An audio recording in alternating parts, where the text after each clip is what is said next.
Welcome back to our JavaScript tutorial series, brought to you by Amatip IT.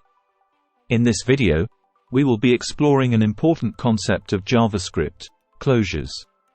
Closures are a powerful feature that allows functions to remember the variables and parameters from the parent scope.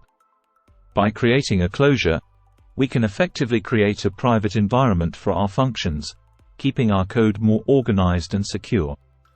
To create a closure, we simply define a function within another function, and the inner function retains access to the outer function's variables.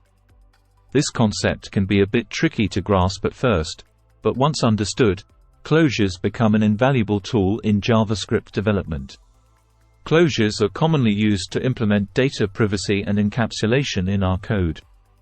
They allow us to expose only the necessary variables and functions, keeping the rest hidden from the outside world. Closures are often used in creating modules, a popular design pattern in JavaScript for better organization and code reusability. One important thing to keep in mind is that closures have access to the updated values of outer variables, not their initial values. This is because closures retain a reference to the outer variables, rather than copying their values. It is important to use closures judiciously, as they can lead to memory leaks if not managed properly. Memory leaks occur when we unintentionally keep references to objects that are no longer needed, preventing them from being garbage collected. Understanding closures is essential for anyone looking to master JavaScript, as they are widely used in real-world applications.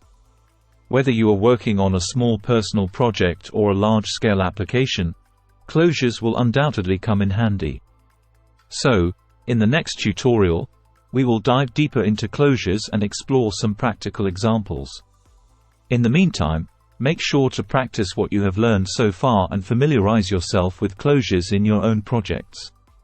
Thank you for watching, and don't forget to subscribe to our channel for more insightful JavaScript tutorials.